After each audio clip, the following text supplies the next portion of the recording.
Welcome to my channel. Andhra Pradesh రాష్ట్రంలో సచివాలయాల ఉద్యోగుల ట్రాన్స్ఫర్ లేటెస్ట్ న్యూస్ ఏంటనేది తెలుసుకుందాం.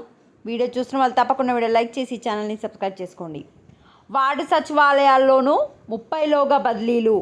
వార్డు సచివాలయాల ఉద్యోగుల బదిలీలను ఈ నెల 30వ తేదీలోగా పూర్తి చేయనున్నారు. ఒకే చోట 5 ఏళ్లు పూర్తి చేసిన వారికి బదిలీ తప్పనిసరి చేశారు. వార్డు సచివాలయాల్లో ఉద్యోగుల బదిలీలకు సంబంధించిన మార్గదర్శకాలు పురపాలక శాఖ శుక్రవారం ప్రత్యేకంగా జారీ చేసింది.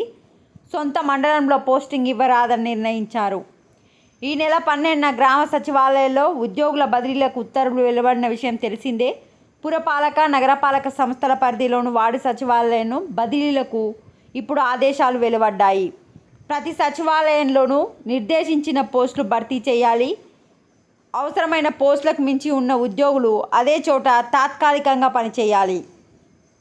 ఈ నెల 30 తర్వాత బదిలీలకు అవకాశం లేదు.